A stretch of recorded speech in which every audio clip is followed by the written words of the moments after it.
In esotericism, it is generally believed that money originated from demonic forces. With their help they control the world, and a real esoteric should not even touch money in a good way. The spiritual values of the past were denied by many esotericists because most of them were hermits, which means people who gave up material goods in favor of the spiritual. However, what if we imagine that monetary energy is divine energy, and when we give 100 rubles for a loaf of bread, we share with another person a part of the eternal and boundless?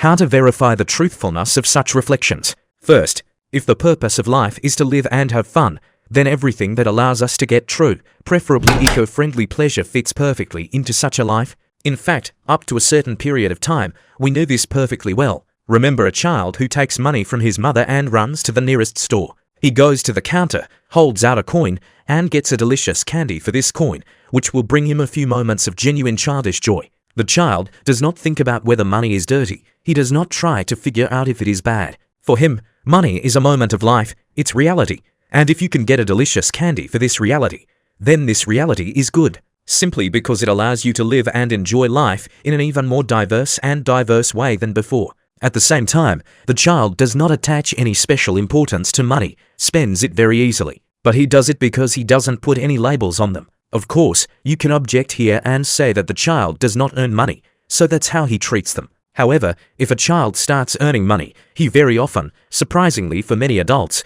begins to do it very easily and simply, earning it just as easily and spending it easily. And there are a lot of such stories, especially in our century. Why? Yes, simply because for a child, money is a part of life, and he does not yet have particularly strong attitudes on the topic of good or bad, and he just lives with money and enjoys it, making easy purchases, getting joy and pleasure from it. Ideally, they are eco-friendly, in tune with his spirit, and not just his mind. From this it turns out that money is good, or at least, money is not a bad thing, because with the right attitude, they allow us to live and enjoy life. This means that they are already following in the wake of the common idea of God for all of us. Second, what will we see if we study the topic of money from the perspective of the higher self? And we won't find anything negative there. If you conduct this kind of experiment, it involves two people and a paper banknote. The first impression of the higher self, which completely coincides with the two of them, is what an interesting, beautiful piece of paper. There are many drawings on it. It contains a deep artistic thought. There are many drawings of different order and variety, but they're not all that important. They are all much lower than the perception of the higher self. For our spirit, money is just beautiful pieces of paper, very interesting energies that are converted into realization possibilities. They are quite primitive in form, it is true. In more developed worlds there are more developed forms of exchange. They have layers of various egregors that could not but be layered in our world. However, there is absolutely nothing wrong with their essence. Moreover, the same child was absolutely right. Money just allows you to enjoy life more. Therefore, when you spend money on something that is pleasant to you, you get pleasure from life. After all, you get what you like. And the person who receives this money also enjoys life because he gets the opportunity to realize those plans and those dreams that he wants to realize. Therefore, there is absolutely nothing wrong with exchanging money. Moreover, this whole exchange is literally saturated with energy because he is charged with a deep idea to live and enjoy life. If we go even higher, we will see that God the Creator, dissolved in everything around, is contained in absolutely every energy of this world because he himself is this world in his highest expression. Therefore, any energy in the world is also the energy of God, and there are simply no other energies here. This also applies to the local energy of local money, inherent in our small local planet, in our small local constellation of the vast boundless universe. So it turns out that money is not just not bad, but it is also energy for all of us. That's right.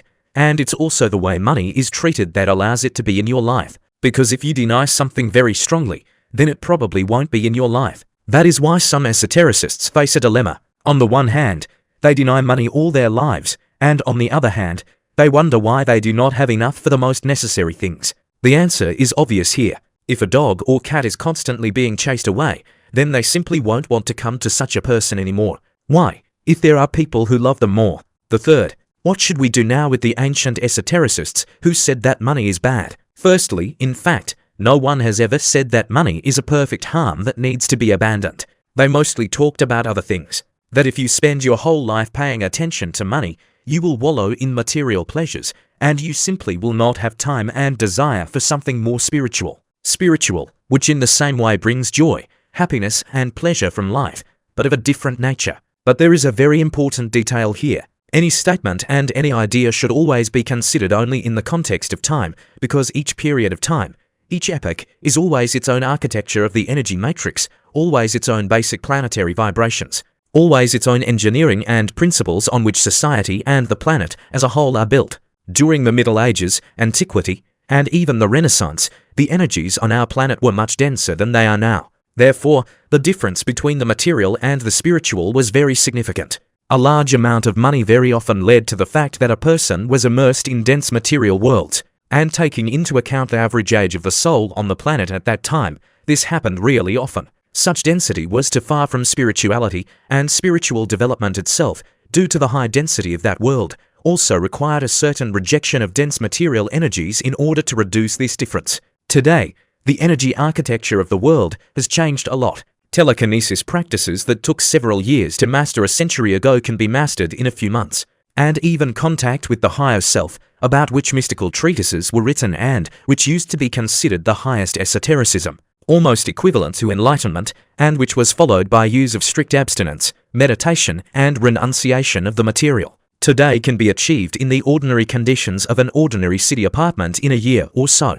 It turns out that monetary energy today not only fulfills God's desire for us, the desire to live and have fun, but also does not compete with the spiritual path if a person wants to follow it. For sure, today's architecture on our planet, consisting of the interconnection of various egregors, quite calmly admits the presence of a large amount of money and, at the same time, deep spirituality. The world is changing. Therefore, many words spoken thousands of years ago must necessarily be passed through the energy prism of the modern world. Just like the words spoken today, in 1,000 years it will be necessary to pass through the prism of the new world. But it should be noted that if a person was harmonious, he did not have a strong ego, then even centuries ago money could still be managed very harmoniously, combined with a certain depth in a spiritual way, and with their help realize the most important goal of everyone's life, to live and have fun. In its true deep key, money is just a resource of the modern world. You can use it as you please. After some time, something else will appear instead of money, and you will use something else in order to achieve what you want. By the way, it is the conditionally dark forces that really benefit from supporting the idea among the masses that money comes from them. After all, then they deprive an ordinary person of money and happiness from life, and it is much easier to manage such a person.